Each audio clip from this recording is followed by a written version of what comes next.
Alright, so for today's father's thoughts, I've got a prop, and that would be this. Now, in case you're wondering what this is a baby blue stuffed llama. It says love on a little heart in his mouth. Okay, so you might be asking, what does a llama have to do with a father's thoughts or anything really, right? Well, this llama has sentimental value. My wife got this for me for either Father's Day or Valentine's Day, something like that. Just in 2020, last year. And the reason she got me a llama is that llamas actually have a pretty memorable spot in our past. One of the first things that I did with her family after me and her started dating was we went to a apple farm up in Hendersonville, North Carolina that had a llama. And I was over there just looking at the llama, and it came up and decided to give me a llama kiss on the face. It just walked up and licked me. And she thought it was the funniest thing. There's a picture somewhere of me standing next to this llama. And so then, 20 years later, not quite 20, but close to it, she gets me this llama. It has a lot of sentimental value. And I put it on my side of the bed over on my little end table, and it sat there for, a few months. And then one night, Logan, our youngest, had a bad nightmare. He woke up in the middle of the night, came into our room, was really upset. He was having a nightmare. He said, "Daddy, I'm scared." So I told him, well, you know what? I know what to do. Here, I handed him the llama. I said, "Go lay down. Take my llama with you. Put him right next to you in the bed and hold on to him. And he'll protect you from the nightmares. As long as you've got llama, they can't hurt you." Now, he's 4. So he said, "Okay." And from that point on, he's hung on to my llama. I haven't seen this llama back in my room since then, unless he's brought it in there with him. And I had to go earlier and ask him for permission to borrow my llama so I could use it for this video.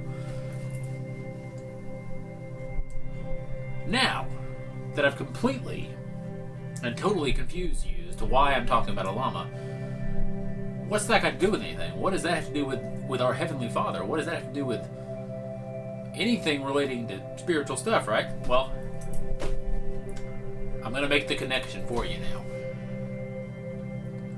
Let me ask you a question. Why is it that this llama, this fuzzy thing with stuffing in it, brought my son peace when he was having a nightmare? Why do you think that is? Is it because this llama in and of itself is nightmare fighting? No, it's a stuffed llama. It's fuzzy. You can hold on to it, but it's not going to fight a nightmare. Not in and of itself. You wouldn't see it laying on the side of the road and go, "Ooh, nightmare fighter right there." No, you'd go, "What's with the red stuffed llama?" Right?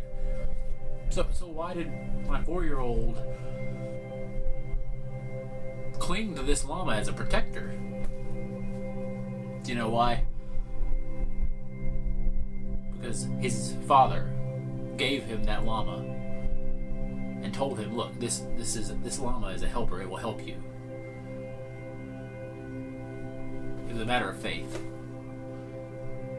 And in the same way, we as Christians have been told by our Heavenly Father and by His Son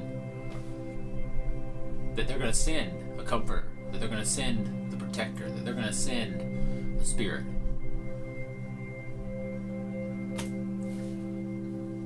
Now, it's a little bit different theologically, because theologically the Spirit does have power in and of Himself. Because the Spirit and the Father and the Son are one, but they're also 3, and it's the Trinity, and that's a whole other confusing mess that I don't think we're really meant to completely understand. And that's okay. If I ever completely understand God, then He's a small God and there's something going wrong. But back to the point. The point is, the llama had power because me, his father, gave it to him. And likewise, when we have nightmares, when we have trials, when we have challenges, we should cling to that llama of the Spirit, that comforter that God has given to us and said, here, I know I'm far away, even though he's not really, but he kind of is. And Jesus says, said, I'm going to send the comforter, but he can't come until I go. Again, whole different thing. The point I want you to get from this, what I want you to cling to, what I want you to remember from this little, 5-minute bit of babbling out of me, is that when you face those nightmares, when the trials come, when the tears pour, when you don't understand what's going on, you don't know why it's going on, and you don't like what's going on, and it hurts. Don't try to handle it on your own, because you can't. Instead, remember that God has given you a comforter. He's given you a protector. He's given you the Spirit to lean on. And that's where we need to go in trial. That's where we need to go in our hurt. And that's where we need to go in our joy, too. We forget that a lot when we're having joyful times and when we're not facing tribulation. A lot of times we forget about the Spirit. We forget to thank Him for what He does and to rejoice with Him. I think the Spirit is probably one of the most underestimated and underused parts of the Trinity, if that makes any sense. There's all sorts of songs about our Father and all sorts of songs about Christ the Son, but there's not too many good songs about the Spirit. We don't think about Him as often because I don't know why, but we don't. But He is our Llama. He is our comforter. So remember that, and if you're having a hard time right now, if stuff's rough, if you're having trials and challenges, turn to the Spirit, lean on the Spirit, and seek comfort in the Spirit. Hope you guys have a great one. I'll see you next time.